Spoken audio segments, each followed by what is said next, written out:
Para deducirla puedo utilizar la ecuación de Langevin, si están escuchando hablar de ella. Es una ecuación diferencial, resuelven esa ecuación diferencial para el mismo problema y obtienen esto.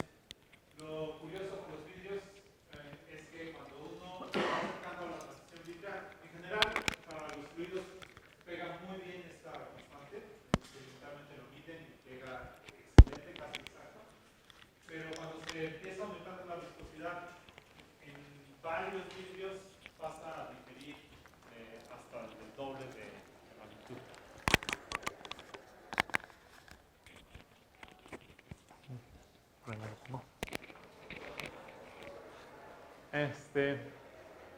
Eso realmente nadie sabe por qué es real, que sucede eso de que difiere de repente esa constante de difusión. Pero por otro lado, cuando uno ve que en una transición vítrea, pues solo difiere de que de repente se duplica el coeficiente de difusión y nada más, no cambia de forma importante, además de que casi se duplica el coeficiente de difusión. Pero lo que sí podemos deducir es que si la viscosidad está aumentando tendiendo hacia infinito, pues esperamos que el coeficiente de difusión sea cero. Hay muchas maneras de tender a cero el coeficiente de difusión. Una de ellas es que queden localizadas las partículas completamente. Otra es que haya subdifusión. Que ayer Patty lo dijo al revés, dijo que había superdifusión, pero es en realidad subdifusión. Creo que fue ahí un error como de dedo, pero al hablar. Entonces, cuando miden, ponen un montón de partículas y ven cómo se empiezan a difundir esas partículas. Miden el desplazamiento cuadrático medio, que eso es lo que están poniendo aquí.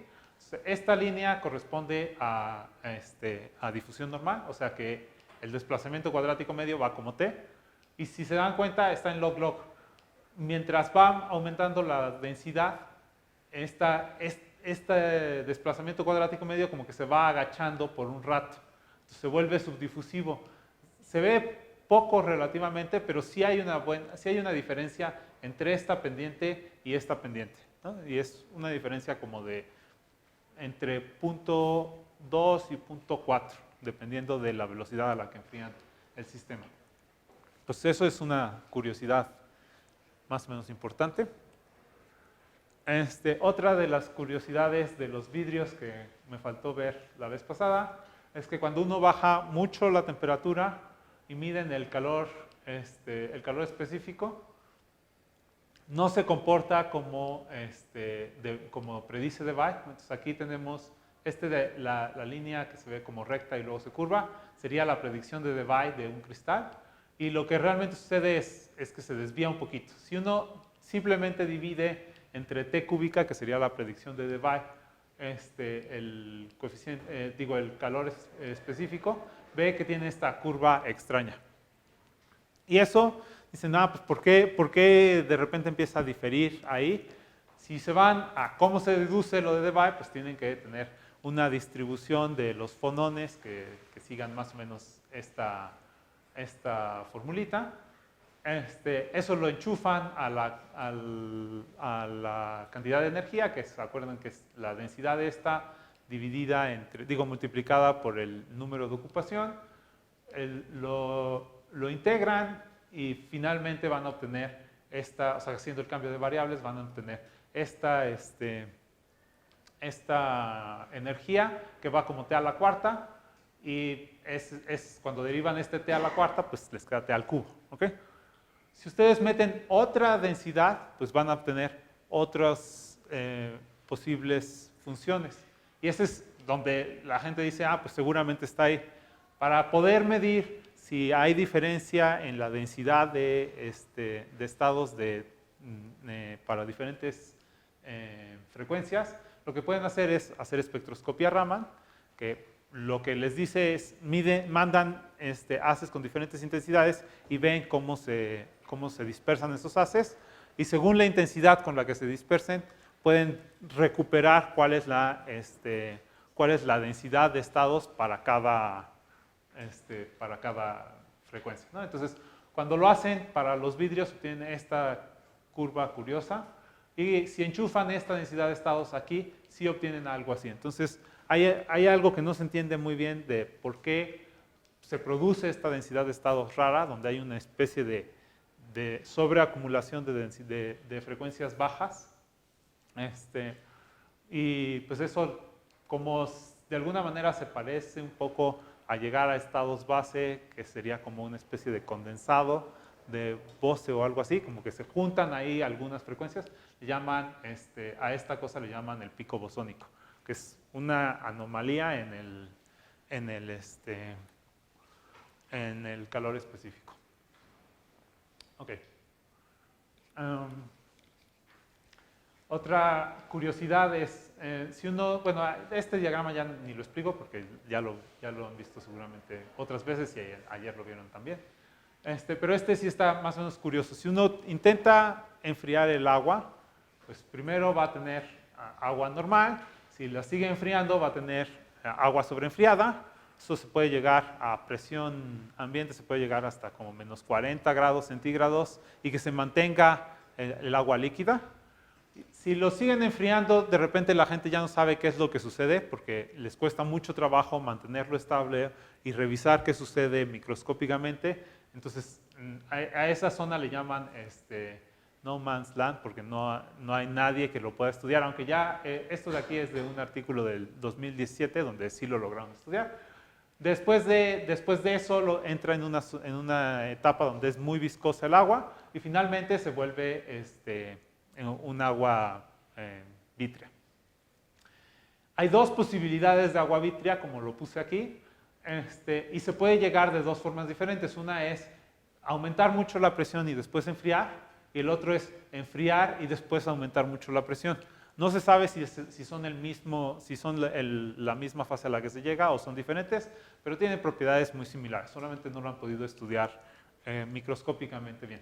El interesante de es que es un hielo que flota en el agua, porque es más ligero que el agua. Y este es más pesado que el agua típica. Entonces, bueno, quizás este no era el interesante era el pesado que se hunde, ¿no? Así.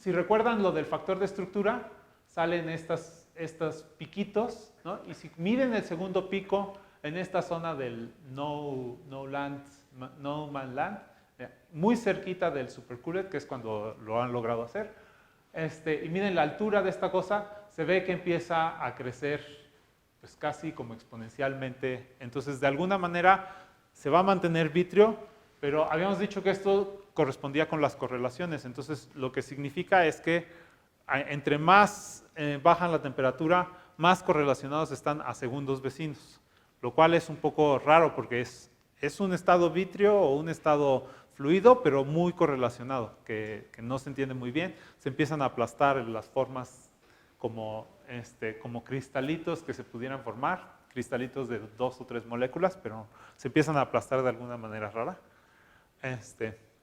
Bueno, ya no quiero perder tanto tiempo en eso. Ahora sí ya hacia lo que nos va a interesar. Es una transición de fase, la transición vítrea. Casi todo el mundo opina que no es una transición de fase, pero todavía quedan todavía hay algo de discusión sobre si realmente es una transición de fase o no. Tiene un cambio más o menos abrupto en el calor específico, como les había dicho la vez pasada. Cambia de ser líquido a ser sólido, entonces hay algún cambio en la estructura. Parece bastante estable. Hay gente que cree que fluyen los vidrios de silicio y esas cosas. Ya se ha demostrado que no fluyen para nada. Y se dejan durante cientos de años y son estables. La viscosidad para los vidrios frágiles parece diverger en algún punto, lo cual pues, implica siempre una transición. Y hay algunas muestras de universalidad, en particular el calor específico tiene un comportamiento de ley de potencia cerca de la transición de fase. Entonces, todo esto pues, nos indicaría que es una transición de fase de segundo orden. En contra tenemos que la temperatura no está bien definida, no hay una temperatura de transición vítrea, sino todo un rango de temperaturas de transición vítrea. En realidad, siempre que estamos cercanos a la transición vítrea, ya muy cercano a la transición vítrea, esto de la viscosidad se vuelve como la ley de Arrhenius, o sea, la que no diverge. Parece que requiere más de un solo parámetro de orden para definir cuándo se da.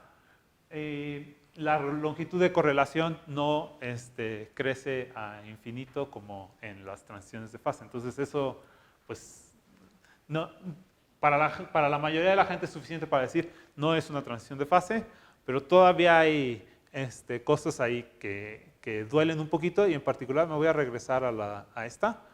En este punto quizás estaría definida la temperatura y quizás todo cumpliría bonito. Entonces, en ese punto quizás sí se volvería una transición de fase de segundo orden. Entonces, como que no hay que descartarlo de todo. Okay. Ahora, los tipos de modelos que vamos a tener hay básicamente dos posibilidades. Una es que haya pocos enlaces y otra es que haya muchos enlaces. Si son muchos enlaces es que son enlaces muy débiles o que no hay enlaces para nada y por lo tanto los podemos modelar muy bien como si fueran esferas duras. Por cierto, a partir de esta diapositiva, la mayoría de las figuras que se vean como hechas por mí no son hechas por mí, son hechas por un alumno, el chico que está atrás normalmente en silla de ruedas, que ahorita no está, pero que se llama Aramis.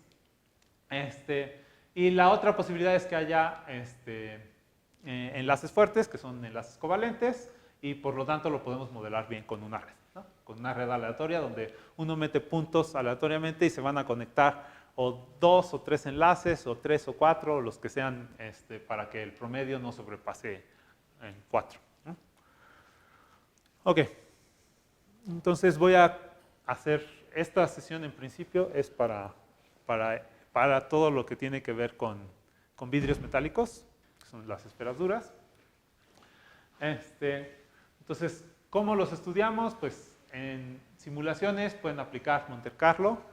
Lo bello de Monte Carlo es que pueden llegar a un número de partículas realmente alto. Hay unos poquitos estudios que llegan a 10 a la 6. Lo único malo es que no sirve. Porque pues, lo malo es que requiere de alguna forma asumir que el sistema va a estar en equilibrio y por lo tanto no va a hacer algo exactamente como si fuera la transición vítrea. Aún así, estudiando las fluctuaciones y cuándo se están encimando las partículas y esas cosas, más o menos logran deducir algunos aspectos de la transición vítrea. Lo otro es dinámica molecular. Pues es lento y preciso. El problema es que como es lento no podemos ir a tantos números de partículas. Hasta donde yo me quedé llegan a 20.000, 30.000 partículas, pero no mucho más, ya está todo. Analíticamente, que es parte de lo que vamos a ver ahorita, hay una buena parte de topología, que es todo lo que vamos a dedicarle el resto del tiempo, y algo de transiciones de fase. Entonces, las esferas duras no solamente se tratan de estudiar vidrios, también se tratan de estudiar transiciones de fase en general. Entonces, pues uno puede estudiarlos directamente como transiciones de fase, con desarrollos de virial, con ecuaciones de Boltzmann, con lo que quieran de la termodinámica clásica. Y experimentalmente hay unos estudios bien bonitos con microesferitas de unas cuantas micras que las hacen literalmente puliendo, o sea, derriten silicio de la arena y le empiezan como a raspar y eso termina formando esas microesferitas con las cuales pueden hacer toda clase de experimentos metiendo gravedad, metiendo turbulencias, en fin, hay realmente un montón de estudios bonitos. Ahí en particular, este estudio estaba tratando de ver si realmente se forma una transición de fase, o sea, de presionar el sistema, si se acomodan las partículas formando pues, un arreglo ordenado, ¿no? Así.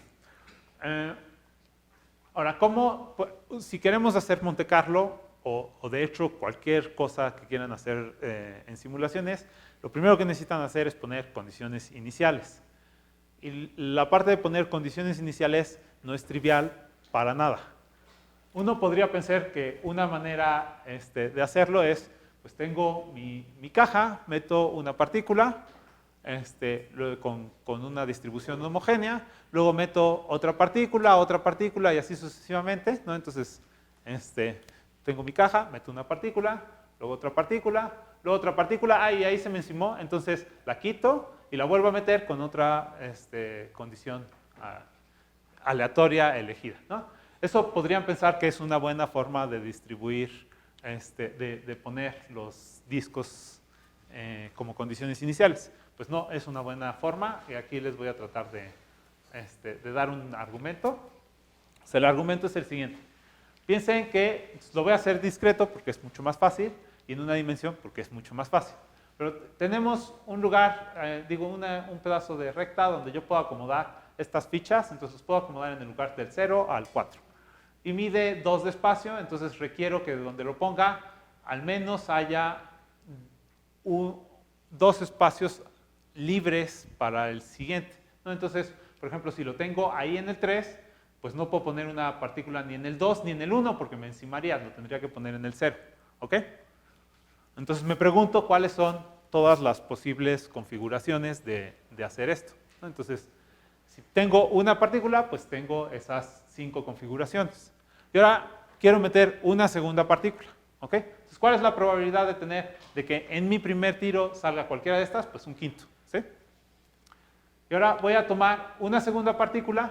Noten que esta de aquí la tengo que eliminar porque sería de las que quitaría automáticamente. O sea, no importa cuántas veces intente poner una segunda partícula, si esta fue mi primera partícula, nunca va a llegar a la segunda partícula, ¿no? Porque en todos los casos encima, ¿ok? Entonces esta la tengo que eliminar, lo que me deja un cuarto de probabilidad para el resto de las partículas, ¿sí? Y ahora voy a poner la segunda partícula. Entonces, ¿cuánto es lo que me queda? Pues es que en este caso tengo 2 posibilidades, ponerlo en el 3 o ponerlo en el 4, ¿sí?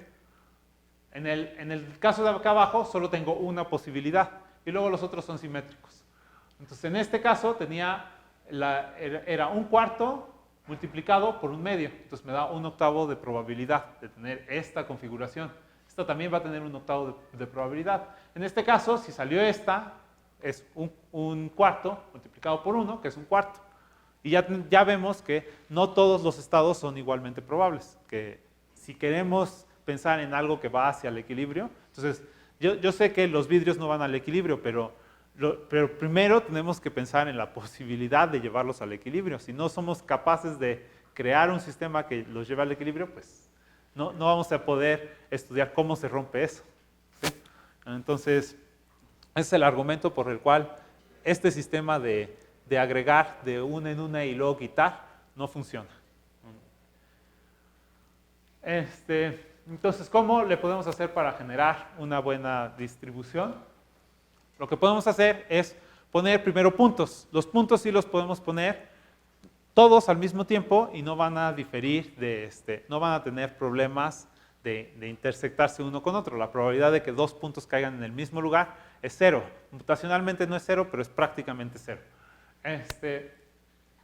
Luego, ¿qué hacemos? Crecemos esos puntos hasta que lleguen a la distancia del vecino más cercano, ¿sí? Entonces, cuando logremos la distancia, cuando crezcamos los discos a un medio de la menor distancia entre 2 puntos, ahí detenemos el sistema. Y vamos a hacer un siguiente paso. En el siguiente paso vamos a elegir un disco aleatoriamente y lo vamos a mover. Si cuando lo movemos intersectamos otro disco, lo regresamos a su lugar original. Si no, lo dejamos en el nuevo lugar. Si el disco que habíamos elegido era uno de los 2 que estaban más cercanos, entonces volvemos a crecer las partículas, ¿sí? Si no era uno de los 2, entonces buscamos otro disco más y tratamos de moverlo y así sucesivamente, ¿no? Y eso nos lleva a un sistema que sí termina estando en equilibrio. Es un método de Monte Carlo, lo que significa que es falso que nos lleva al equilibrio, a menos que tengamos, por supuesto, infinitos pasos, pero sobre todo distancias de avance de tamaño diferencial, o sea, cuando tiende a 0. Si no es 0, entonces nunca llega al equilibrio tampoco. Pero pues computacionalmente podemos acercarlo bastante los pasos en los que movemos cada uno de los discos. Y hay su versión de dinámica molecular, y la versión de dinámica molecular que está puesta aquí es básicamente, eso es por cierto una de las imágenes del chico la idea es, comienzan con puntos, me voy a esperar un segundo a que recomience. Ahí se ve que además está llegando a altas densidades, se está ordenando, ¿no? Que es parte de lo bonito. Comienzan con puntos y a esos les ponen velocidades aleatorias, pero también les dan una velocidad de crecimiento.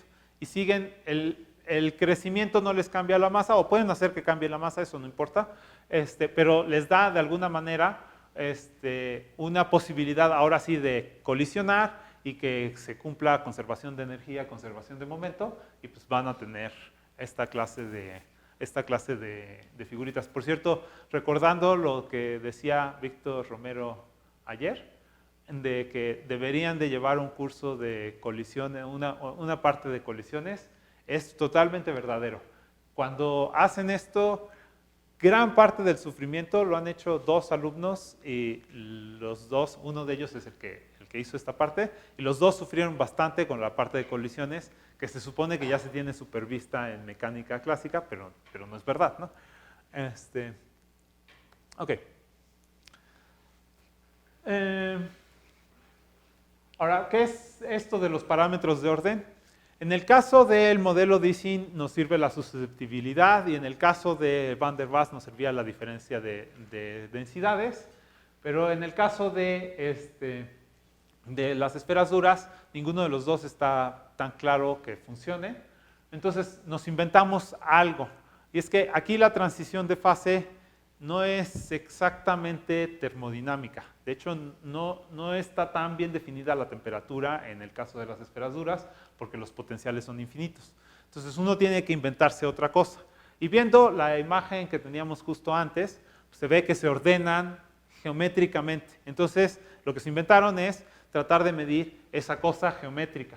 Y para hacerlo, pues aquí tenemos, por ejemplo, unos discos. Entonces este disco central forma un ángulo entre el eje X, o podría ser cualquier recta, y alguno de sus vecinos.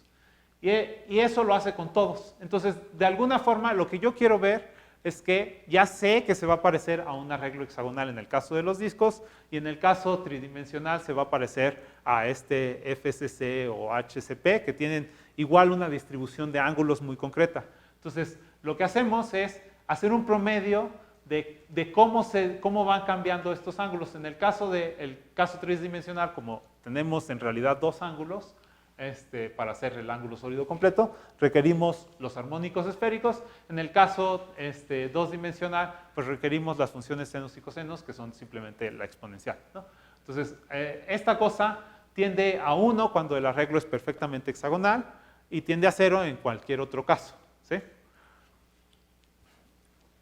Sí. Entonces aquí lo que hicimos fue medir este parámetro de orden para el caso de los discos, y se ve que cuando uno va aumentando la densidad crece un poquito el parámetro de orden, lo cual es normal, y en algún punto brinca. Entonces aquí se ve que hay 2 gráficas. Una gráfica corresponde a un sistema con una mezcla binaria, son 2 discos de diferentes tamaños, y el otro es de un solo tipo de discos, ¿no? Entonces el que es de un solo tipo de discos sucede antes y llega hasta prácticamente 1. ¿Ok? Entonces prácticamente se vuelve perfecto el arreglo hexagonal. En el otro caso sucede un poco después, y además no llega a 1 sino a 0.6 o 0.7 o algo así. Entonces para eso quiero irme acá. Esta es una grafiquita esquemática que hizo Torcuato, en realidad creo que es argentino, de padres italianos, y vive en Estados Unidos. Entonces, creo que ya está nacionalizado estadounidense, o no sé si ya nació allá, no me queda muy claro. Pero es como la vaca sagrada en esto de las esferas duras. Bueno, entonces lo que él notó es que primero uno no puede tener densidades bajas y parámetros, densidades, no, hay algunas densidades a las que no se puede llegar sin que se suba el parámetro de orden, ¿sí? Entonces, si yo aumento la densidad, estoy forzado a ordenar mi sistema de alguna manera. Un poquito o un mucho, pero estoy forzado a ordenar el sistema. Y eso es esta curva de aquí. O sea, no me permito que haya todas las posibles configuraciones arriba. Tengo que tener algunos ángulos precisos, porque si no, no puedo empaquetar tanto. ¿Ok? Entonces, eso es esta curva. Si uno se va por el camino suave, de alguna forma va a seguir un poco esta curva y va a llegar a estos valores. El B y el B' son sistemas que son de los más altos en densidad, y el B es con es una cosa muy ordenada realmente, y el B' es una cosa lo más diferente posible del arreglo perfecto a esa densidad. ¿Ok? Entonces, esto en realidad es una construcción, no es que llegue a eso experimentalmente, se queda siempre por la mitad.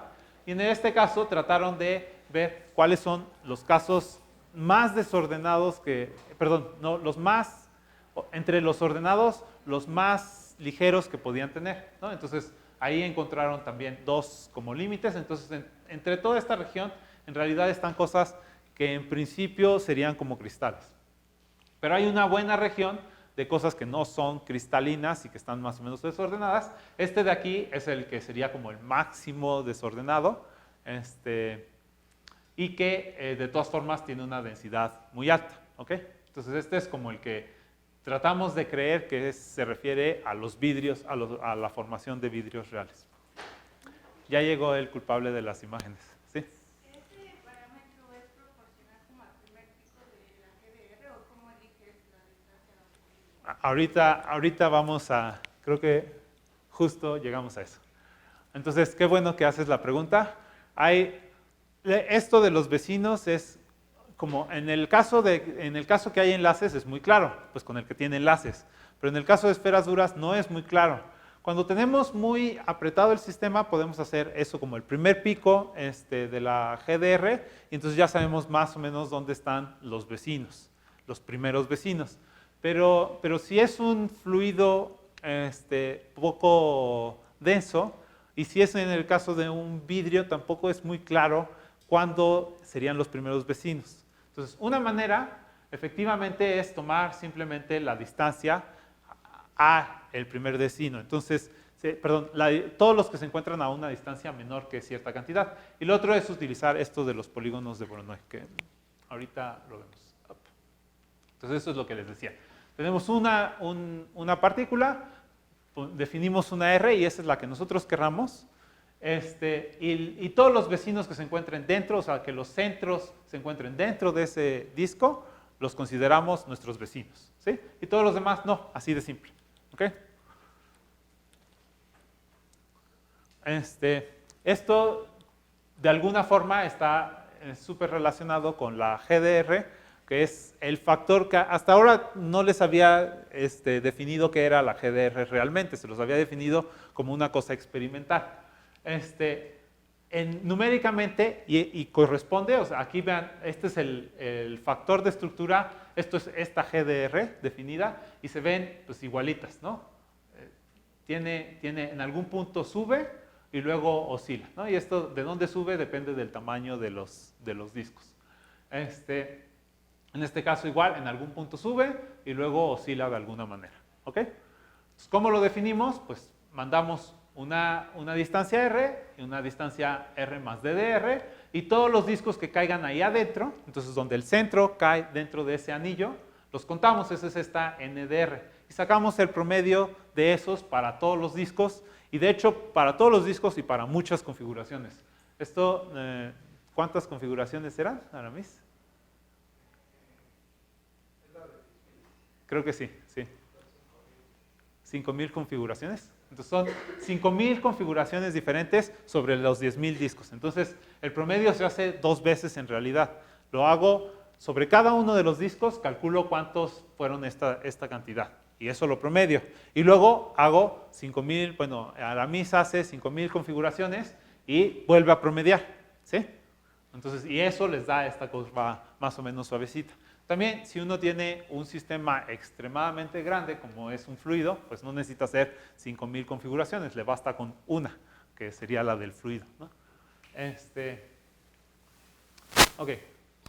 Entonces, ahora, ¿cómo se ve la GDR para diferentes casos? Pues para un gas ideal, pues se debe de ver una cosa plana.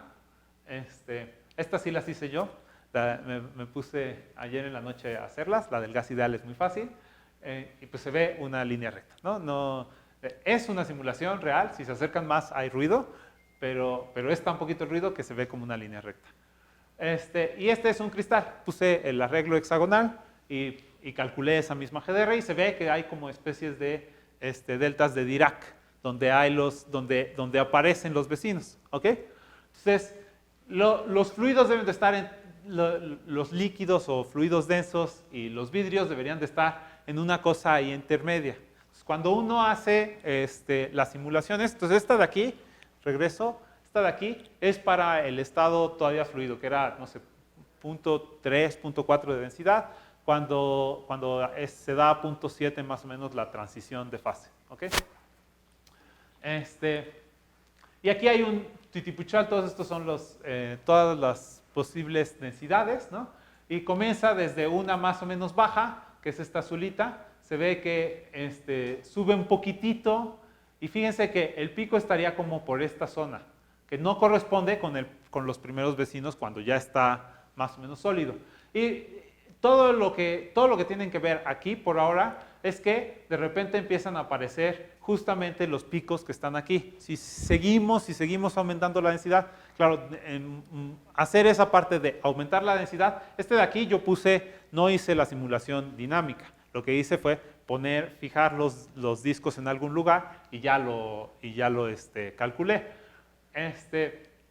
Pero si uno sigue aumentando la densidad, debería de llegar a esto, excepto que para subir la densidad cada vez requieren más tiempo y por lo tanto no podemos llegar a mucho más que estos picos, pero ya son suficientemente notorios como para decir si se está cristalizando bastante bien.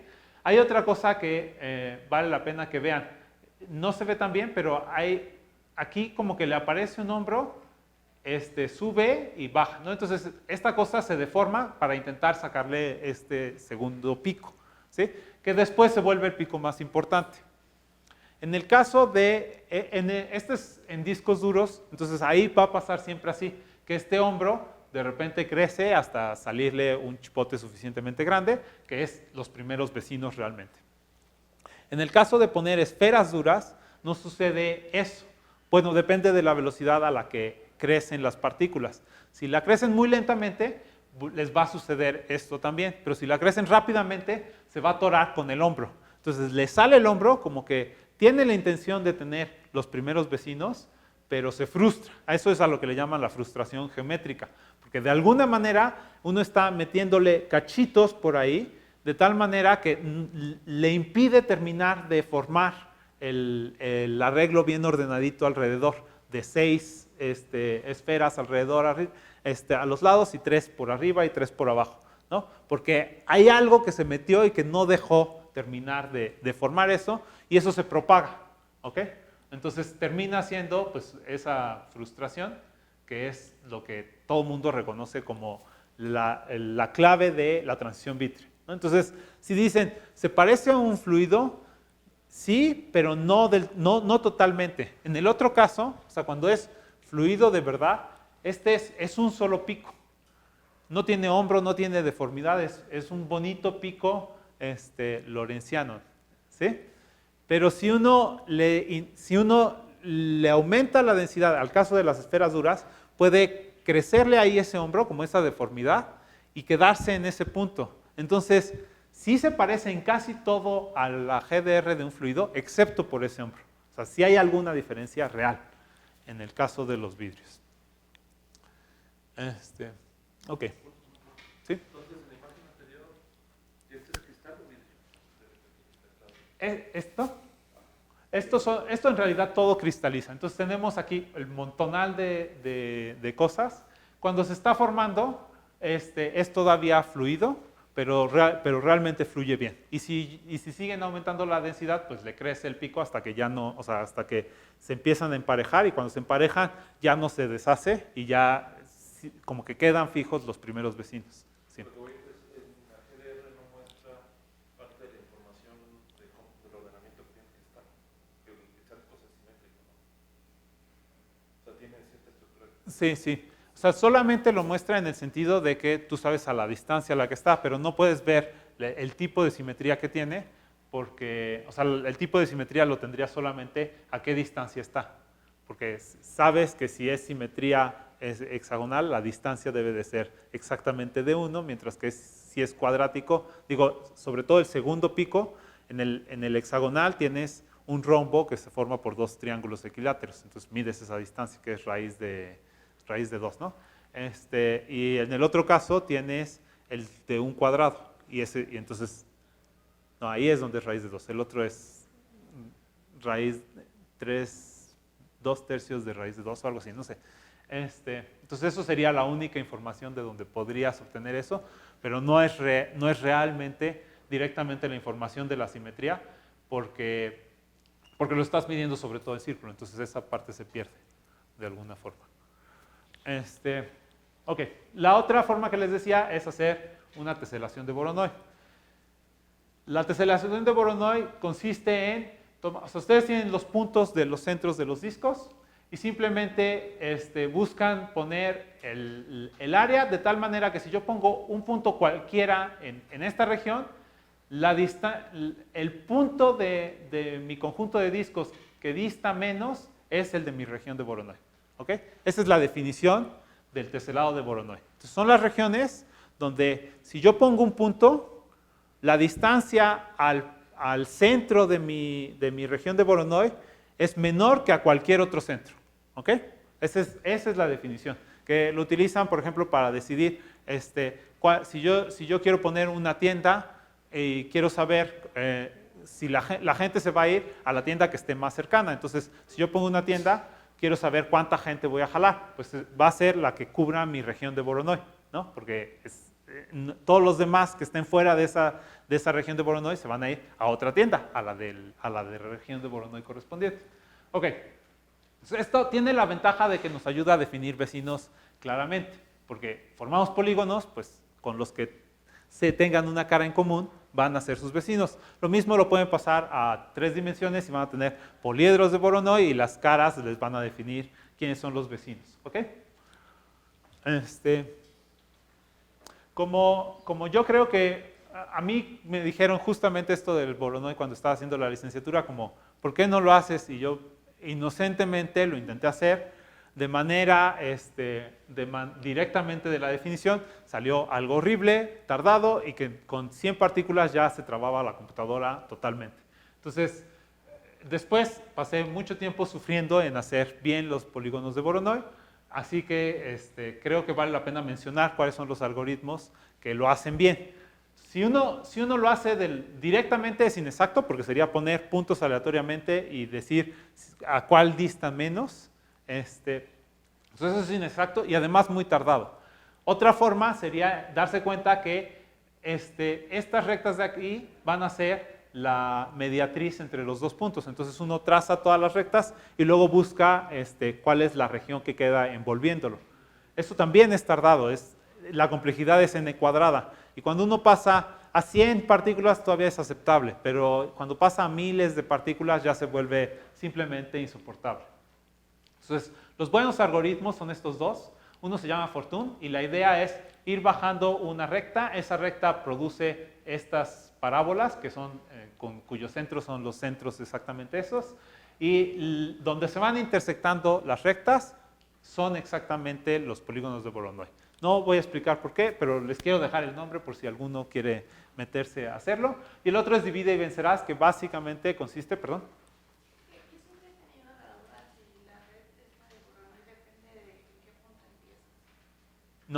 No depende. Porque si dependiera, entonces tú ya no tendrías que al tener la teselación de Voronoi, tú pongas un punto cualquiera y que te diga cuál es el centro más cercano. ¿Sí? Entonces no debe de depender nunca. Bueno, el otro es divide y vencerás, que básicamente consiste en tomar el conjunto de puntos, dividirlos a la mitad, y luego dividirlos a la mitad y dividirlos a la mitad y así sucesivamente hasta quedarse con 3 o 4 puntos. Sobre esos aplicar el polígono de Voronoi, que es una caja más chiquita, y luego todo el chiste y la dificultad es poder juntar esos polígonos de Voronoi. Si me regreso a la imagen anterior, se ve que si yo modifico algo por acá, no me va a modificar esto. Entonces, yo puedo hacer por regiones más chiquitas el cálculo de los polígonos de Voronoi, y eso lo hago por fuerza bruta, pero por regiones chiquitas, y luego todo el chiste está en mezclarlos. Tampoco voy a perder tiempo en explicar cómo mezclarlos, pero ahí tienen los dos buenos métodos. La ventaja del de Fortune es que es el más rápido, la ventaja del de divide y vencerás es que es generalizable a más dimensiones. Que algunas propiedades que vamos a necesitar es que las celdas de Voronoi son convexas, los vecinos están bien definidos, ¿no? Eso es una buena ventaja, y además nos dice que son los más cercanos, o sea, sus vecinos son, los n vecinos que tengan son los n puntos más cercanos a nuestro centro. La unión de todos los centros nos forma una triangulación de Delaunay. O sea, si yo tengo aquí uno de estos centros, otro centro, y sé que estos son vecinos entre sí, y los uno nos va a dar pues, triangulitos, y esos triangulitos son la triangulación de Delaunay, que tienen la gran propiedad de que si yo trazo entre cada uno de esos triángulos su circuncírculo, o sea, el círculo que pasa por los 3 vértices del triángulo, el círculo no va a pasar por ningún otro vértice más. O sea, no va ni tocarlo ni quedar adentro, ¿no? Eso es una propiedad más o menos importante. Y ya, creo que esas son las que me importan. Ok, ahora lo de volumen libre y más o menos impresionante que es una teoría muy simple. La idea es pensar en que ustedes hacen su teselación de Voronoi para comenzar y luego le ponen ahí los discos. Los discos van a ocupar un espacio y va a dejar en principio una región sobre la cual se podría mover el disco sin colisionar, ¿ok? Entonces ese es el resto de la región de Voronoi que no está ocupada. Si nosotros queremos, entonces a esa región, al resto le llamamos el volumen libre. Entonces si nosotros queremos hacer que una partícula pase de un lado a otro, o sea, que lo que queremos hacer de fondo es que cambie de vecinos, ¿sí? Entonces aquí se ve en esta simulación que hice, se ven que los puntitos estos mientras van avanzando pues van cambiando quiénes son sus vecinos, se van deformando y demás. Para poder pasar la esfera, y esto es una suposición, vamos a requerir algún volumen mínimo, porque si hay menos que ese volumen, pues significa que estamos muy rodeados por otros vecinos y no nos dejan el espacio para escaparnos, ¿ok?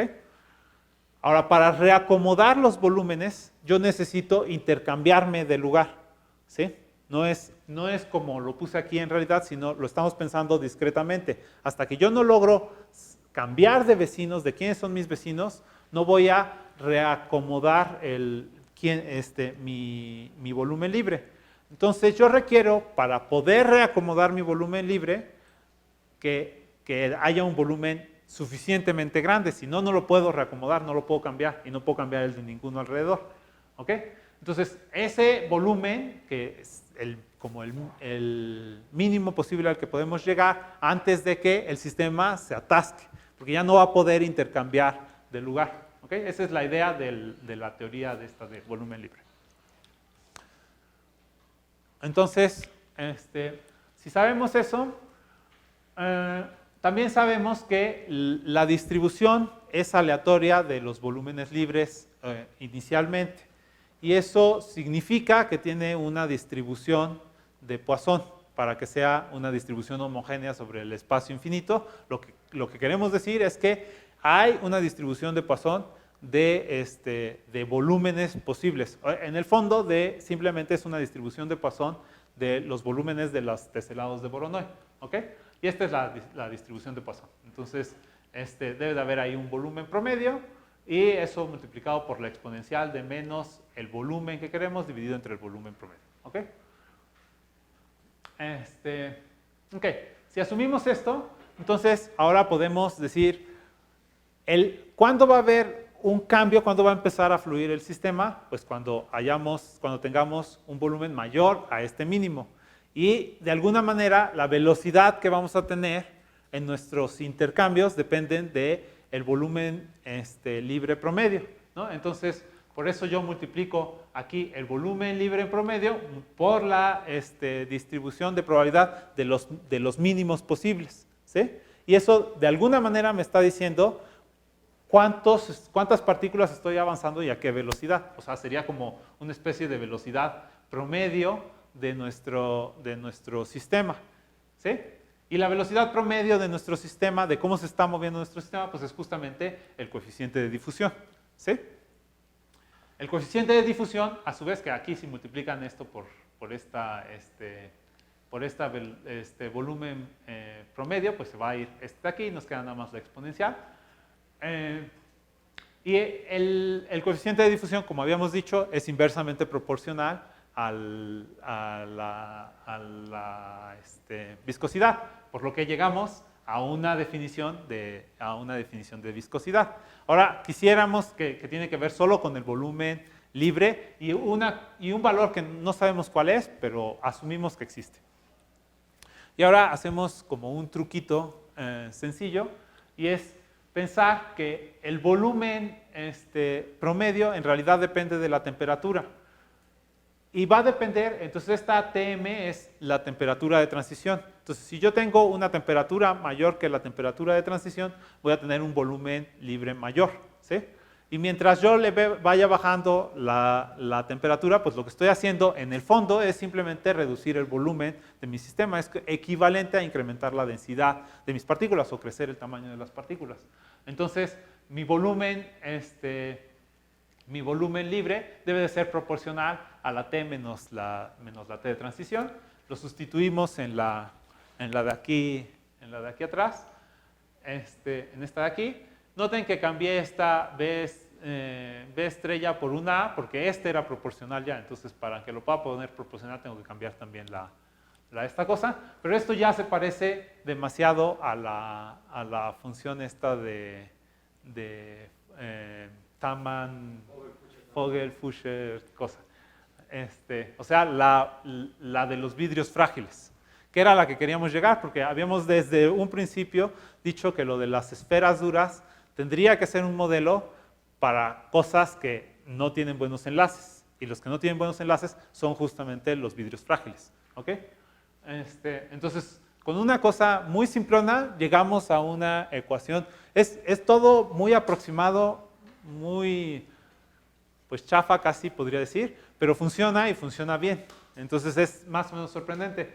Luego aquí estaba tentado a hacer esta cosa de aquí, pero es seguro que no me da tiempo y ya lo sabía desde que llevaba 80 y algo diapositivas.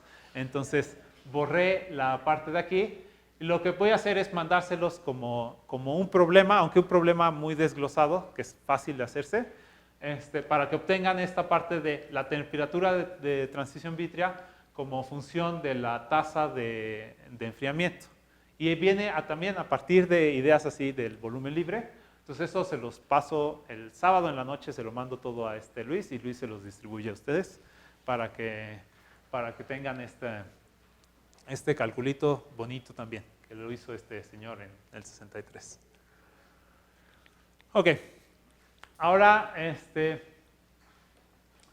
hay una versión muy similar a esto del volumen libre, pero pensando simplemente en cajas. Entonces, en vez de pensar en hacer los polígonos de Voronoi, podemos pensar en hacer una cuadrícula o una cubícula en el caso de esferas, donde vamos a meter nuestras esferas, simplificándolo un poco más todavía, pero para que no tengamos que calcular nada sobre los polígonos de Voronoi. Y pensamos, ¿cuándo esta cosa va a empezar a fluir? Bueno, pues de alguna manera, para que esto fluya, esta caja es muy chiquita, entonces necesita primero robarles el espacio a las cosas de al lado, entonces de alguna forma pensamos que crece su tamaño de caja real y ahí ya puede entrar una esfera más, ¿no? Entonces, en el siguiente paso, bueno, este era el siguiente paso, el siguiente ya se mete, mandamos la esfera y luego le damos el chance de que se intercambien. Y la pregunta aquí es, ¿en qué momento se van a intercambiar las partículas?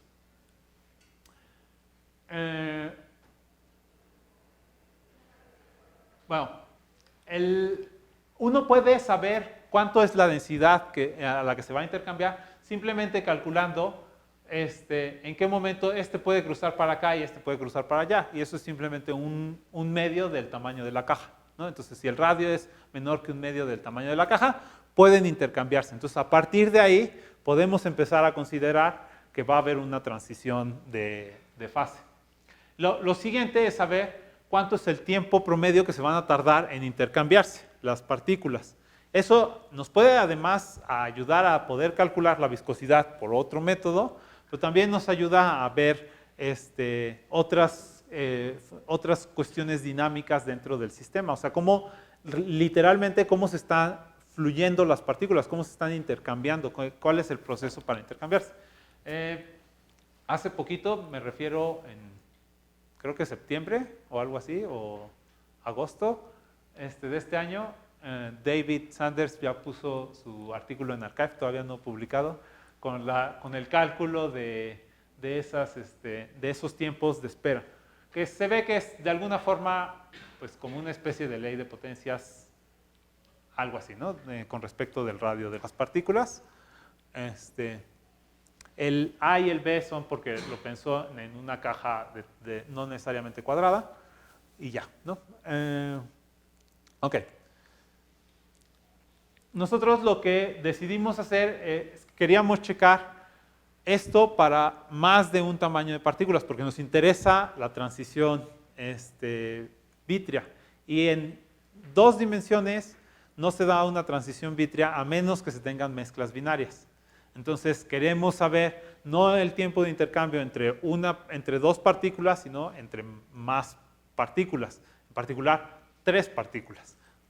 Una de un tamaño y 2 de otro tamaño para que la proporción corresponda con la que hacemos los experimentos numéricos. Entonces, ahora la pregunta es, numéricamente, ¿cómo podemos checar cuándo se intercambió la posición?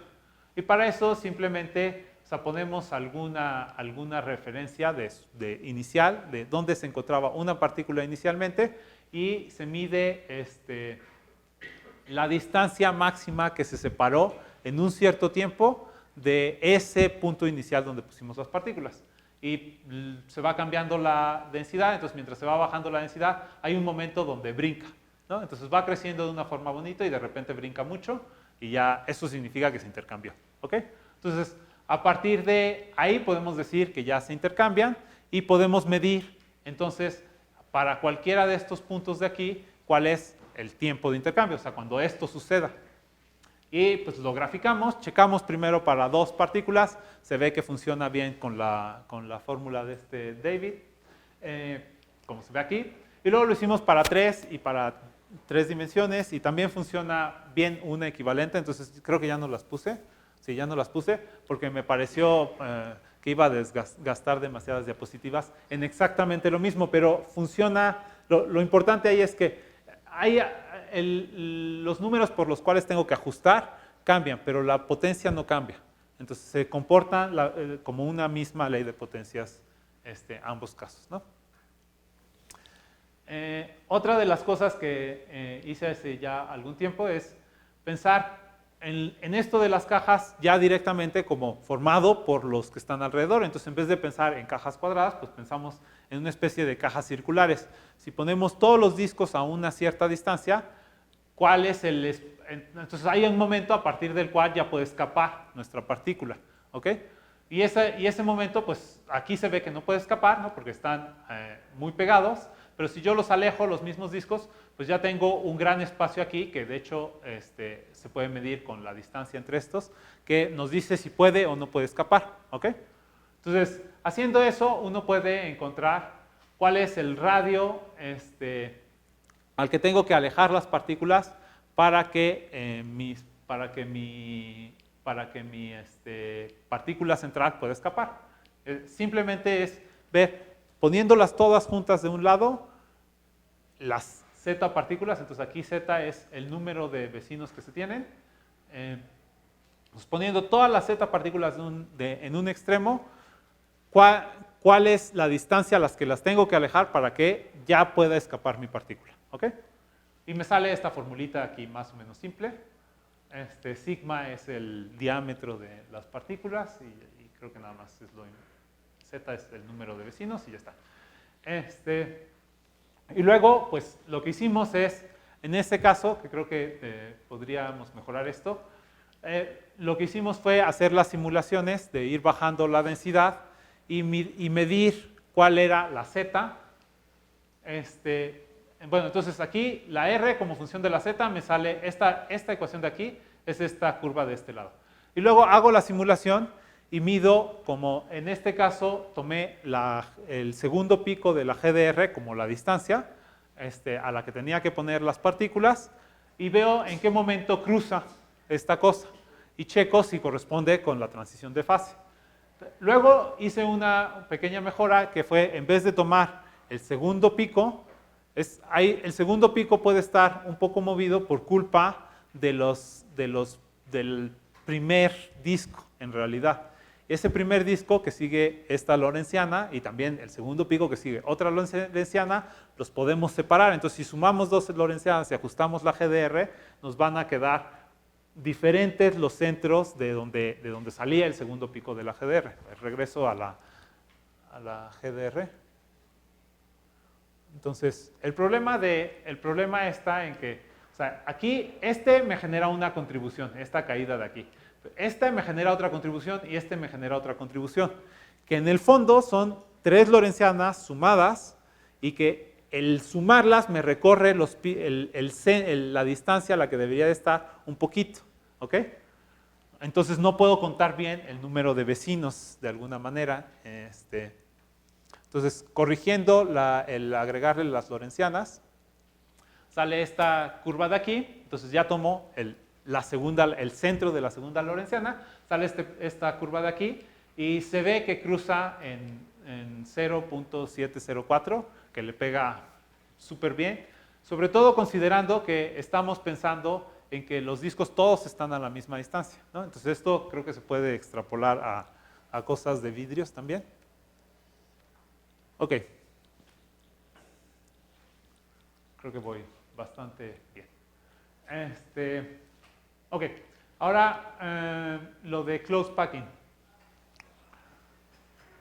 Hay dos posibilidades, ya les había dicho, de compactar las esferas. Entonces, una es compactarlas hasta que se vuelva superordenado y entonces va a haber una cosa como esta, o una cosa donde algunos de o sea, como que cada una de las capas está rotada a 60 grados. ¿Ok? Entonces hay esas posibilidades, o así, tal cual, o que cada dos capas rotamos unas 60 grados, o cada 4 capas rotamos unas 60 grados, o cada 6 capas, o cada número par de capas rotamos unas 60 grados, ¿no? Entonces, si rotamos cada 2 nos va a quedar exactamente lo mismo, si rotamos cada 4 nos queda HCP, si rotamos cada 6 nos va a quedar alguna configuración rara, ¿no? Pero todas esas tienen la misma densidad y corresponden al close packing.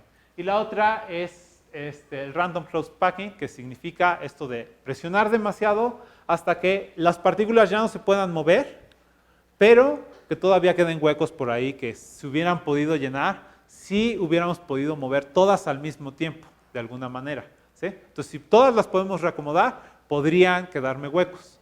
O sea, podríamos moverlas, pero como no podemos hacer eso, de moverlas todas al mismo tiempo, si intento mover una, está atrapada, ¿no? Entonces, cada vez que mueva una, voy a encimarme en otra. Entonces, eso es el random close packing. Ok, entonces, digo, para poder decir que esta es la de máxima densidad, pues habría que demostrar, ¿no? Aquí está exactamente lo que había explicado. Lo podemos pensar desde una dimensión hasta 3 dimensiones y más de 3 creo que no nos importa. Hay gente a la que sí le importa, pero a nosotros no. En una dimensión es trivial, ¿no? Es simplemente cuál es la mejor forma de acomodar segmentos del mismo tamaño, pues uno tras de otro pegaditos, ¿no? No hay de otro. Este está fácil. Ese yo le llamaría el teorema de Atta porque es lo que logro hacer solito. Luego, cuando Kepler propuso eso en 1640 o algo así, o 70, no importa, entre 1600 y 1700, pues él se le ocurrió esto de que las naranjas eran la buena forma de acomodar. De hecho, él no dijo en naranjas, sino dijo de balas de cañón, porque se lo había preguntado a un amigo suyo que era marino, entonces pensaba en cómo acomodar adecuadamente las balas de cañón en los barcos. Entonces se le ocurrió que esa era la buena forma y no lo pudo demostrar e intentó hacer demostraciones, o sea, probablemente también hizo la de una dimensión, no le costó trabajo, imagino, pero intentó hacer la de 2 dimensiones y no lo logró para nada. En 1800 y tantos Gauss hizo un intento donde él creyó que había demostrado la versión 2-dimensional, pero de hecho era solamente si uno aceptaba que había ángulos posibles discretos. Si eliminaban la parte de hacerlo discreto, entonces ya no quedaba demostrado completamente. Entonces fue hasta el 1940, o sea, pasaron un montón de años para el caso 2-dimensional, que es el fácil. El caso 3-dimensional, en realidad lo demostró Hals en el 98, pero pasó pues casi 20 años hasta que los referees lo aceptaron el artículo. La historia es realmente cruel porque le mandaban correos como diciéndole que era estúpida su prueba, porque él lo que hizo fue puso las herramientas matemáticas para poder demostrar algo y luego eso lo checó computacionalmente porque había 1000 y tantos casos, lo checó computacionalmente. Fue algo similar a lo que les pasó a los de los 4 colores, pero de hecho eran muchos más casos que el de los 4 colores, entonces se tardó bastante en hacerlo. El código era extremadamente horrible, lo revisé, está en su página, lo pueden revisar ustedes también, y es horrible el código de revisarse, y eso se lo dijeron los referees y le dijeron que no valía la prueba y que tenía errores, le mandaron, hizo algunas correcciones entre el 98 y el 2003, pero desde el 2003 estuvo solamente esperando a que se lo aceptaran los referees, lo cambiaron como a 6 revistas y N referees posibles, hasta que un editor dijo, este artículo está bien, solo tiene que pasar por los referees, pero está bien. Entonces los referees pasaron 2 años más revisando el código, checando, haciendo pruebas y terminaron aceptándoselo apenas en el 2017, lo cual es más o menos sorprendente y duro. Ahora sí, la demostración en 2D. Entonces, la demostración de TUS es bastante latosa, así que no me atreví a entenderla, pero por suerte me encontré otra demostración mucho más amigable y que tiene que ver con todo lo que hemos visto. Entonces, el primer paso es demostrar que en un arreglo triangular esta es la densidad máxima. Y eso es casi trivial, ¿no? Si nosotros ponemos el arreglo triangular, entonces de aquí a acá hay un radio, de aquí a acá hay un radio, de aquí a acá hay un radio, entonces esto es un triángulo equilátero. Y esto es un tercio un sexto de círculo, entonces un sexto de círculo, un sexto de círculo, un sexto de círculo, nos da un medio de círculo, ¿ok? Entonces lo único que se tiene que hacer es, para sacar la densidad de esto, pues es tomar un medio de círculo y dividirlo entre el área del triángulo, ¿no? Y ya, digo, cuando hacen eso les da el pi sobre raíz de 12 directamente.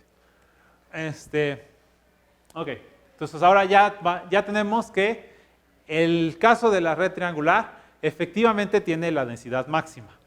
Ahora hay que demostrar que esa es la densidad máxima. Eso es el único detalle que no hemos demostrado, que es el difícil, ¿verdad? Para eso voy a volver a recordar lo de la triangulación de Delaunay. Entonces, si tenemos la triangulación de Delaunay nos dice que si nosotros ponemos el circuncírculo de este triángulo no va a tocar a ningún otro punto de la red, de la triangulación, ¿ok? Bueno, de los vértices de los triángulos. Y la triangulación de Delaunay se puede producir a partir de los polígonos de Voronoi. Eso no lo demuestro, pero es un resultado bastante conocido y notorio. Entonces, creo que tampoco es tan difícil de demostrar, pero bueno. Entonces, lo único que yo necesito hacer para obtener la triangulación de Delaunay es sacar los polígonos de Voronoi y unir sus vecinos, ¿ok? ¿Por qué es importante esta parte? Porque la triangulación de Delaunay no siempre existe, por un lado, ¿no? Entonces, si uno, por ejemplo, pone puntos seguidos en una recta, pues no existe triangulación de Delaunay, ¿no? Eso es un problema. Y hay veces donde la triangulación de Delaunay no es única. Por ejemplo, si pone una cuadrícula, pueden elegir hacia dónde cortar, porque se forma el cuadrado y entonces cualquiera de las diagonales puede funcionar como triangulación de Delaunay, ¿ok? Si nosotros tenemos una red más o menos densa de puntos, estamos seguros que al menos sí va a existir la triangulación de Delaunay porque existen los polígonos de Voronoi que no son degenerados, ¿ok? Entonces, siempre que no sean degenerados, y eso solamente significa que haya puntos paralelos y todos los puntos sean paralelos. Cuando todos los puntos forman líneas paralelas, o sea, que todos están sobre una línea, se forman polígonos de Voronoi degenerados. Si uno pone también sobre un círculo, por ejemplo, los puntos, también genera un polígono de Voronoi degenerado, pero entonces no puede haber puntos afuera, porque si hay puntos afuera, la degeneración desaparece, ¿ok? Siempre que pongamos puntos afuera de cualquier polígono de Voronoi degenerado, pues todo lo que queda dentro ya no es degenerado. Si ahora tendemos eso a infinito, pues significa que no va a haber ninguna degeneración, ¿ok? Y eso también significa que vayan a existir una triangulación de Delaunay, al menos una, la que produce el polígono de Voronoi, ¿ok? Por otro lado, vamos a decir que una configuración de discos es saturada si ya pusimos suficiente, si ya no podemos poner un disco más sin que se encime con otros discos, ¿ok? Entonces, cuando ya pusimos tantos discos que poner uno más implica encimarlos, decimos que la configuración es saturada, ¿ok? Eso, por supuesto, depende de dónde pusimos los discos, porque una misma densidad puede ser o no puede ser saturada, ¿sí?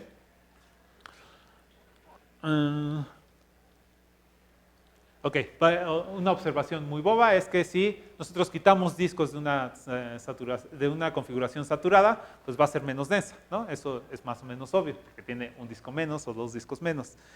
Y ya que existe la triangulación de Delaunay. Ok, entonces, si nosotros tenemos, lo primero que tengo que demostrar es que si nosotros tenemos una configuración saturada, ¿no? Entonces digamos que estos tres discos forman parte de una configuración saturada, entonces voy a formar mi triángulo de Delaunay ahí, y me pregunto por el ángulo más grande que forma este triángulo, ¿no? Entonces tiene tres ángulos, entre los tres debe de sumar pi, y el más grande de ellos, lo que yo afirmo es que tiene que ser mayor que pi entre 3, eso es más o menos obvio, porque un triángulo equilátero tiene pi entre 3 los ángulos, entonces, pues, cualquier triángulo que no sea equilátero va a tener un ángulo que sea mayor que el del equilátero, ¿no? Entonces, esta parte es más o menos trivial, la que no es tan trivial es esta otra, que tiene que ser que el ángulo de mayor tamaño sea menor que 2pi entre 3. Entonces, ¿qué es lo que necesitamos notar? Lo primero que necesitamos notar es que la distancia entre este punto y este punto, entre este punto y este punto, y entre este punto y este punto, tiene que ser más que 2 veces el radio, porque si no, pues se estarían encimando, ¿no? Entonces, por eso esta cosa tiene que ser mayor que 2.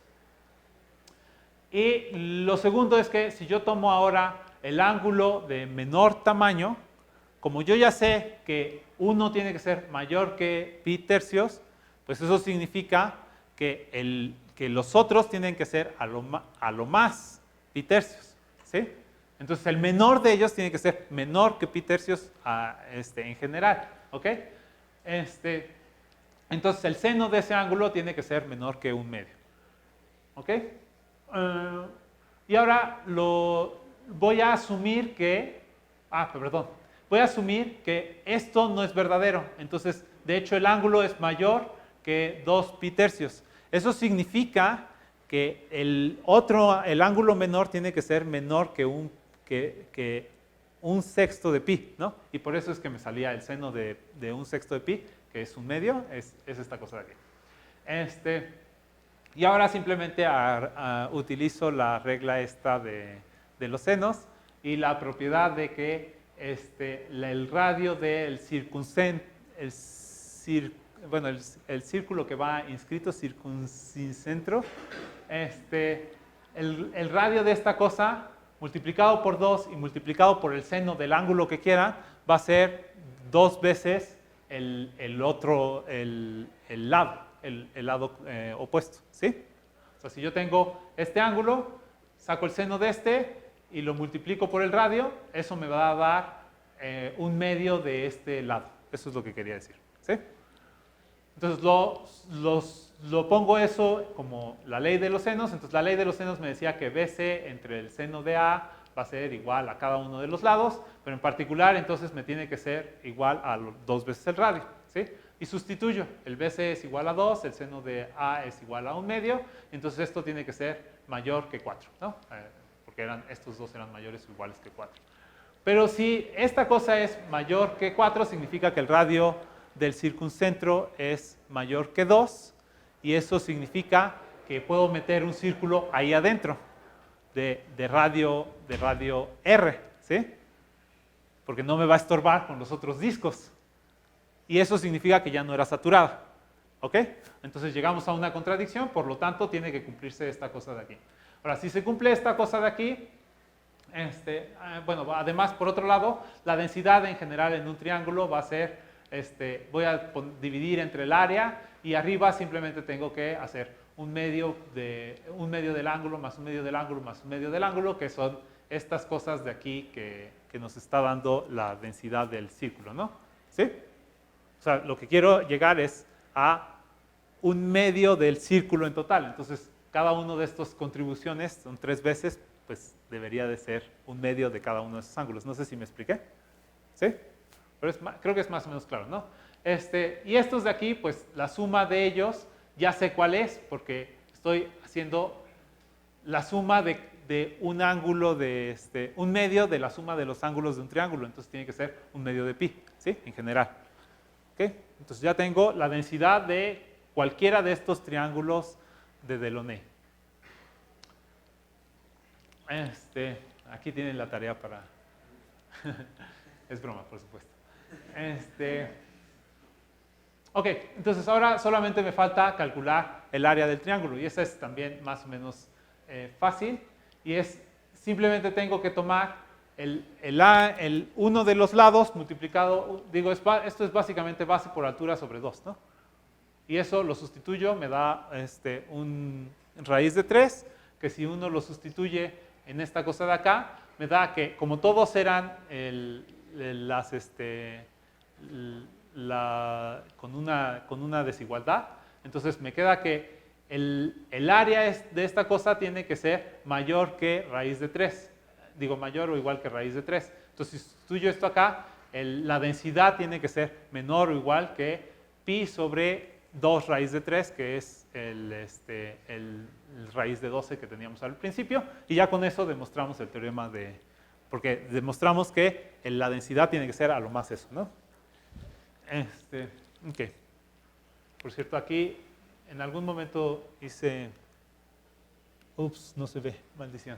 Bueno, luego se los mando. Es que en algún momento hice el experimentito de poner el montonal de monedas y aplastarlos lentamente para ver si se formaba el cristal. Y bueno, ahí se ve la etapa final, sí se formó, ¿no?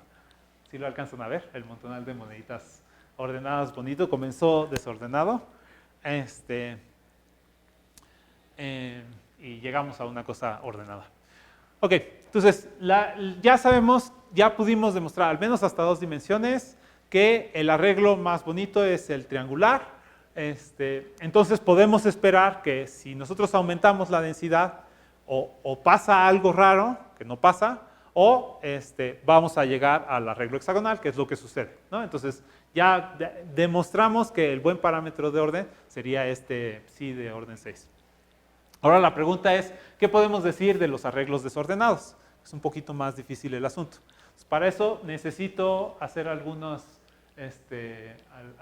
recordatorio. No sé si no sé si sea recordatorio o información nueva. No sé si conozcan esto de la característica de Euler. Si no la conocen, es una fórmula extremadamente bonita y una de las más importantes para los topólogos. Y es que si ustedes tienen cualquier figura o teselado, o sea, no necesita ni siquiera ser un solo poliedro, puede ser todo un teselado. Y cuentan el número de vértices que tienen, el número de aristas que tienen, el número de caras que tienen y el número de poliedros que tienen, pues esta formulita tiene que ser igual a 1, ¿no? Entonces, los vértices menos las aristas más las caras menos el número de poliedros tiene que ser igual a 1. Así de simple, ¿no? Entonces, ustedes si quieren se pueden poner a contar aquí en este dodecaedro. Si cumple esa razón, van a ver que sí lo cumple. Sí. Entonces vamos a tratar de hacer un ejemplito pensando en un poliedro en general. Entonces, un poliedro en general, si nosotros lo pensamos desordenado, no le van a salir un número de aristas aleatorio, ni va a tener de cada vértice, ni va a tener un número de caras aleatorio que se conecten a cada vértice. De hecho, vamos a tener el menor posible, y el menor posible es que 3 caras formen un vértice y por lo tanto 3 aristas formen un vértice. ¿Ok? Eso es básicamente. Y luego además tenemos que siempre una arista separa 2 caras, y si pensamos en poner un número de lados o vértices por cada cara, que le llamamos P, pues entonces cada cara va a tener ese número de lados o vértices. Digo, sin lados o vértices. Entonces, poniendo toda esa información en un par de ecuaciones, lo que nos sale es que 3 vértices es igual a 2 aristas, que es igual a P caras. ¿Sí? Poniendo esa idea de que, en el fondo, aquí la parte desordenada que estamos metiendo es que de cada vértice solamente puede ser el conjunto de 3 caras que se encimaron, porque si fueran 4, de alguna manera estamos aceptando que ya sucedió un caso no aleatorio, sino que encimamos con probabilidad 0 4 caras en un solo vértice. ¿Sí? Entonces, el hecho de que no tengamos esos casos está ahí, en esta parte de aquí. ¿Sí? Y nos preguntamos de esa figura que tiene P lados, que aquí es la parte donde no sería tan desordenado, porque estamos obligando a que todas las caras tengan exactamente P lados. ¿Ok? Bueno, si metemos esto y lo mezclamos con esta formulita, ¿no? Entonces tenemos al final 3 ecuaciones y 3 variables, así que podemos despejar. ¿Sí? Perdón, 3 ecuaciones y 4 variables por la P. Entonces puedo despejar, obtener todas en términos de la P, por ejemplo. Entonces, al despejar, pues me sale esta F es igual a 12 sobre 6 menos P. ¿Sí? Esto es algo muy bonito porque el número de caras no puede ser un número real cualquiera, tiene que ser un número entero, positivo. Y el número de las P's también tiene que ser un número entero positivo. Y no solo un número entero positivo, tiene que ser al menos 3. No tenemos figuras que sean de menos de 3 lados. Entonces, al final, solamente hay estos 3 casos que cumplen con esta ecuación. ¿Ok? Entonces, tenemos de 3 lados y 4 caras, de 6 lados y 6 caras, y de 5, perdón, aquí me equivoqué, era 4 lados y 6 caras, que son los cubos, y 5 lados y 12 caras, que son estos dodecaedros, ¿no? Esos son los únicos que cumplirían con esto. Luego, si uno mete cosas más extrañas, como que se puedan mezclar más caras en un solo vértice, obtiene un par más de sólidos platónicos o sólidos perfectos, ¿no?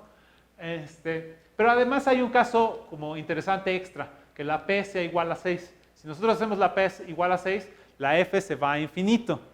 ¿Qué significa que la F se vaya a infinito? Pues es simplemente, o sea, la P igual a 6 son hexágonos. La F infinito significa que vamos a tener infinitas caras y todas están aplastadas. O sea, lo que estamos haciendo aquí es formar un plano, básicamente. ¿Sí?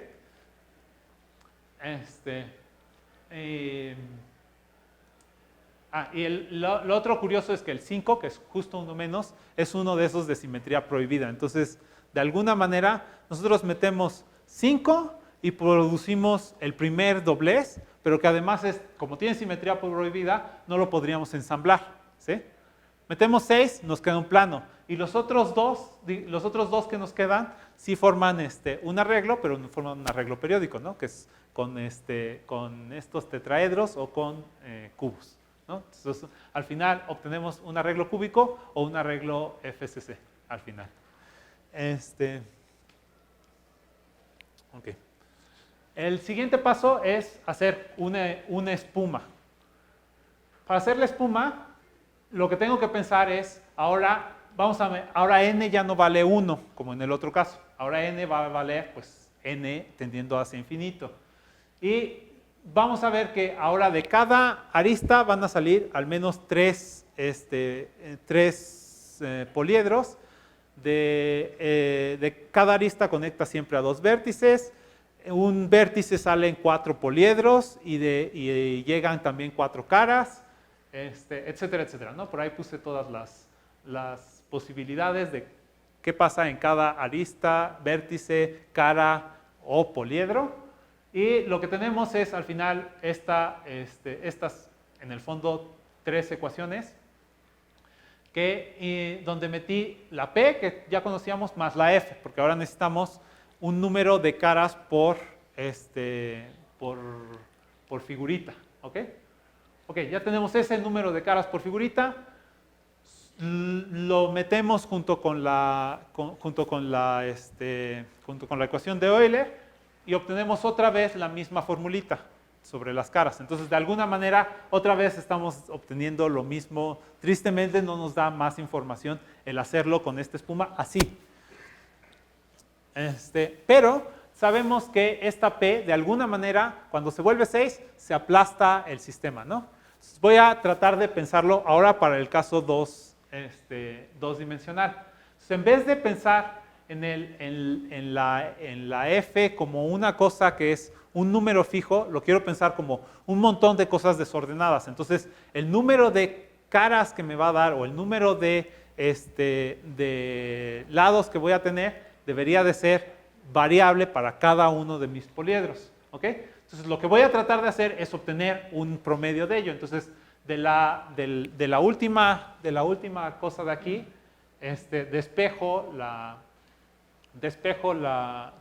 sustituyo la F que ya tenía antes.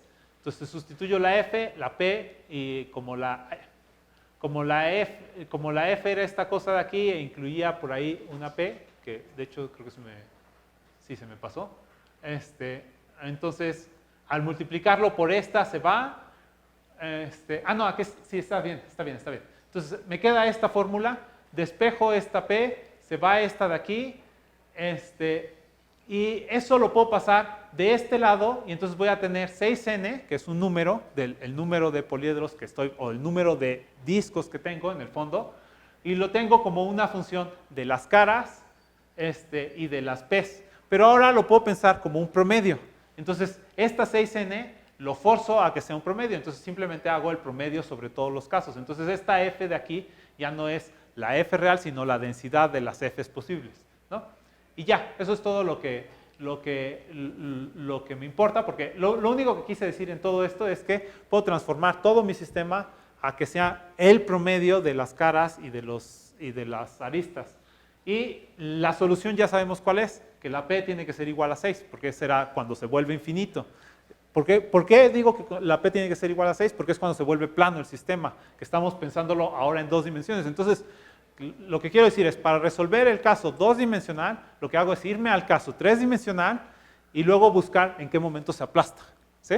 Y con eso obtengo que la P tiene que ser 6. Entonces, en un sistema desordenado, si yo mido el número de lados promedio, o sea, el número de vecinos promedio, voy a obtener siempre que es 6. Entonces, el caso 3-dimensional no lo hago porque es horriblemente difícil. No difícil en cuanto a demasiada talacha, requiere mucha imaginación, porque lo que uno tiene que hacer es irse a una cosa 4-dimensional y ver cuándo se aplasta en una cosa 3-dimensional. Esa es la idea de fondo, es exactamente lo mismo.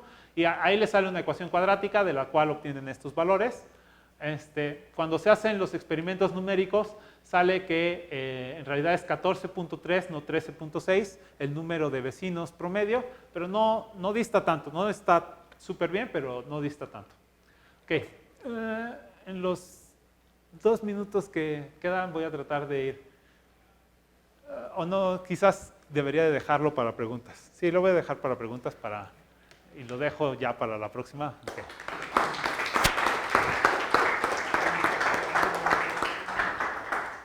¿Tenemos tiempo para algunas preguntas? ¿Una pregunta? ¿Sí? La transición de atascamiento entonces en el modelo de discos duros sería la transición. Sí, digo, aquí hay una discusión más o menos fuerte que lleva unos 15 a 20 años. La transición vítrea está definida termodinámicamente, en el sentido de tú le bajas la temperatura de manera más o menos brusca, a veces no es en realidad para nada brusco, y obtienes que se va volviendo viscoso y en algún momento la cosa tiene arrest, o sea, se queda fijo y ya sólido realmente. En el caso de la transición de atascamiento, no hay una temperatura real.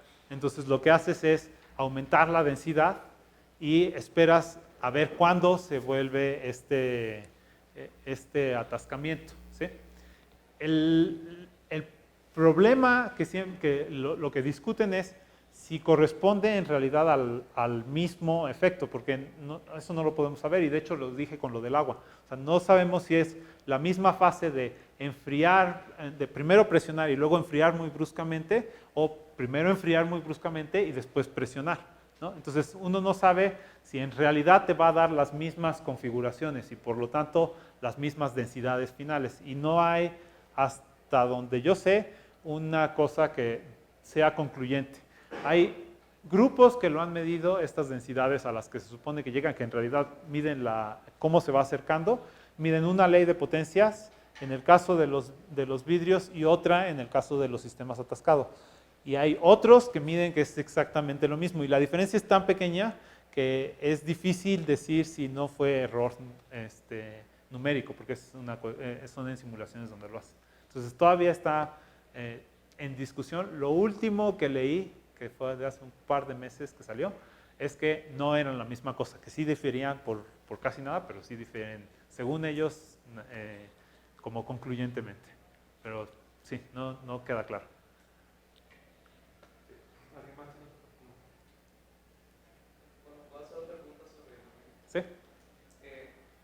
Y en esta transición de atascamiento igual, la densidad a la que se atasca depende de la velocidad. Sí, también depende de la velocidad a la que se atasque. De hecho, si uno lo hace muy lentamente, realmente se cristaliza. Entonces, la grafiquita que puse...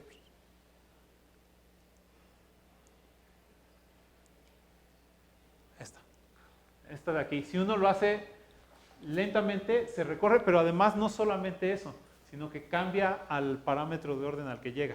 Entonces tienen ahí un rango que lo podrían comparar con esto, ¿no? O sea, tienen todo este rango de posibilidades donde pueden llegar. En algunos llegan a pero no en todos. O sea, de hecho, más bien nunca se llega realmente a se llega por aquí en un rango. Entonces, no solamente es a diferente densidad donde cambia, sino también al valor de orden que llega el sistema. Entonces, es una cosa, pues sí, más o menos rara. ¿Alguien más tiene alguna pregunta?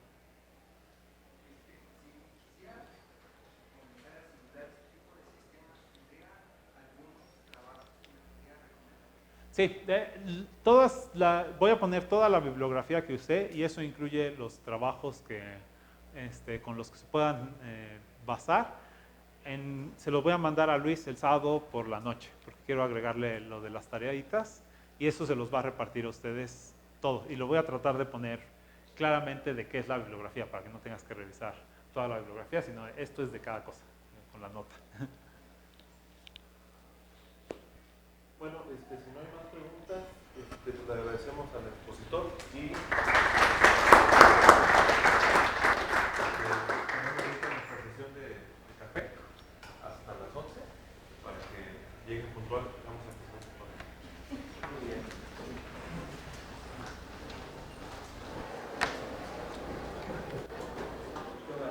¿Qué verás? Oye, Te dejo esto por vamos si a alguien... dárselo si quieres ¿Sí? a la persona que lo prestó. Sí. Ese de Micho. Mañana, cuando terminemos el curso, les mandé un correo a ver si de favor pueden pasar con Pati para dejarle la presentación a ella, no a mí, a ella. Ok. Porque ella lo que va a hacer es juntarlas todas en un paquete y se las va a dar a los estudiantes. Pero la escuela termina a las 3 y entonces muchos a lo mejor ya se dispersan. Sí, Entonces, en la medida de lo posible... pero voy a hablar con ella porque yo espero, no me da tiempo de ponerles las tareitas y todas esas Pero cosas la ordenadas. presentación como tal... Sí, eso sí. Pero seguramente les va a interesar más que ya sea el paquete completo. Ok, Sí, se lo bueno, al puedo menos mandar. esa parte. Sí, Y si quieres la parte de las tareas, sí. esa me la mandas a mí, si quieres. Ok, Y esa yo se las distribuyo. sí. Pero ya es Es, más es corto, las ¿no? tareas, sí, y las tareas y la bibliografía. Sí. Los Esa dos. si quieres, mándamela a mí. Ok, Y ella se las manda. así. Perfecto. Muy bien, pues vamos con el café. ¿Sí? ¿Te quedas un ratito o te vas a